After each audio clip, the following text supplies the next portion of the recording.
Greetings to all. Beta, we have started chapter 2 of civics, that is federalism, class 10. So, some of the part we have discussed about the key features of federalism, then after coming together federations and holding together federations. Now, let us discuss about what makes India a federal country. So, let's start. We have earlier seen how small countries like Belgium and Sri Lanka face so many problems of managing diversity.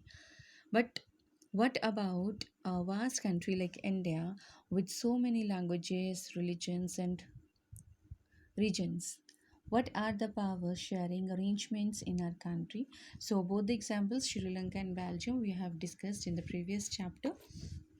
Now there we don't find such kind of of diversity as we have in India. We have different the people who practice different religions, the people they live in different regions, they speak different languages, so we find a lot of diversity in India.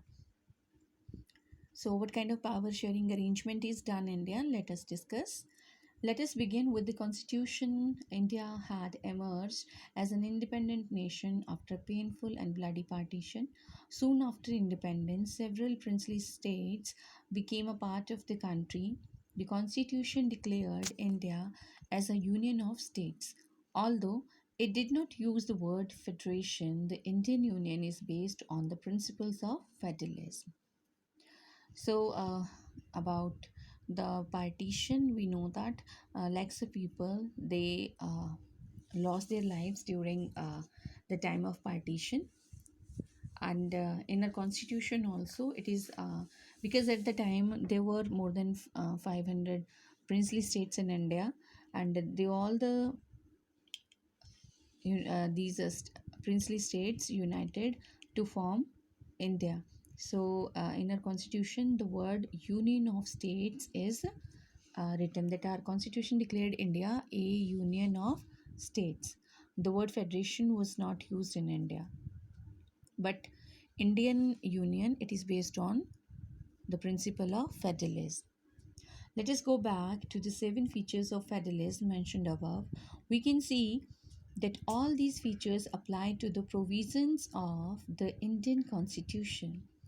The Constitution originally provided for a two-tier system of government, the Union government and what we call the central government, representing the Union of India, and the state governments. Yes, at the center we have central government or the union government, and then each state of India has its own state government. Later, a third tier of federation was added in the form of panchayats and municipalities. As in any federation, these different tiers enjoy separate jurisdiction. About jurisdiction also, we had discussed yesterday the area or authority, the power.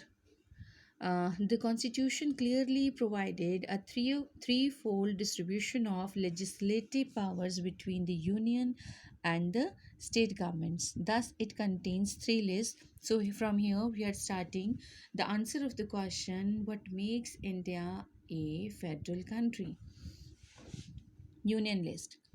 Union list includes subjects of national importance such as defense of the country, foreign affairs, banking, communications, and currency.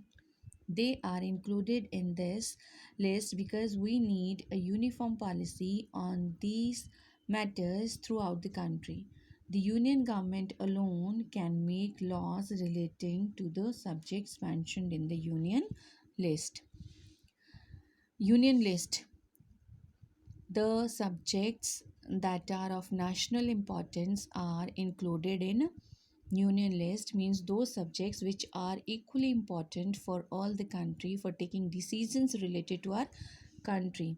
So the union government or the central government has the power to form laws on the subjects mentioned in the union list.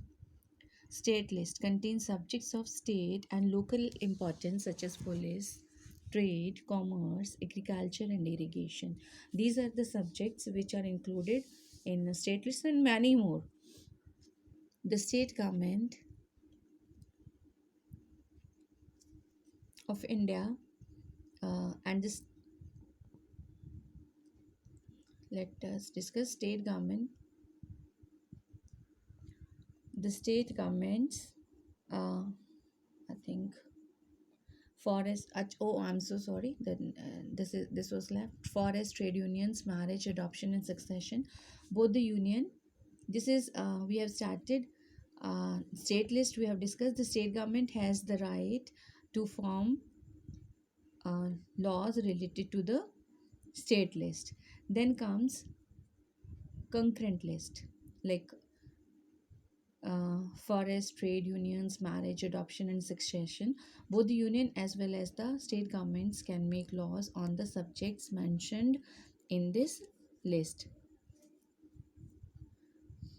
The law made by the union government. Okay, if there is any conflict, see all these subjects, the state and the union, both the governments can make laws related to these subjects. But if both the governments make the laws or there are some disputes in the laws, then the law of the union government will be applied. What about subjects that do not fall in any of the three lists, or subjects like computer software that came up after the constitution was made? According to our constitution, the union government has the power to legislate on these residuary subjects.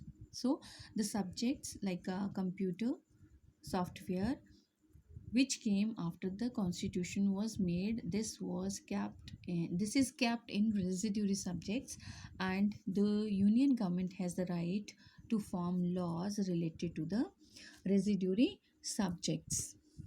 Then comes, we noted above that most federations that are formed by holding together do not give equal power to its constituent units. Thus all states in the Indian Union do not have identical powers. Identical means same.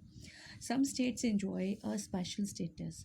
States such as Assam, Nagaland, Arunachal Pradesh, and Mizoram enjoy special powers under certain provisions of the Constitution of India, that is Article 371, due to their peculiar social and historical circumstances.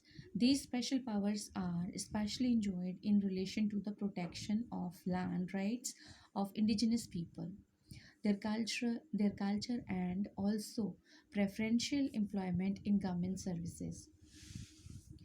Indians who are not permanent residents of this state cannot buy land or house here. So this is about some of the states, like northeastern states. They are given some special status, some special powers, that people from outside cannot purchase land here. And in government jobs also, the local people, they are given preference. This is done to save or to secure their culture. And next, uh, similar special provisions exist for some other states of India as well. There are some units of the Indian Union which enjoy very little power. These are areas which are too small to become an independent state, but which could not be merged with any of the existing states. These areas like Chandigarh, Lakshadweep, capital city of Delhi, are called union territories. Here we are talking about our union territories. These are the areas which are not uh, very large to make an independent state. They are small in size, and they cannot be merged with any of the existing states. So these areas are given special status of union territory, and they work under the union government, means the center government. The central government has special powers in running these areas, means these areas work under the center government. So today we have discussed about uh, what makes India a federal country, means the power sharing between the center government, then state government, then some of the subjects uh, on which Both the governments have power about formation of laws, and then we have discussed about residuary subjects also. Then we have discussed about some special status given to some of the areas, states, union territories. So this is a complete question, what makes India a federal country. So this is all for today, and if you have any question, inquiry, discuss with me in the class. Have a nice day.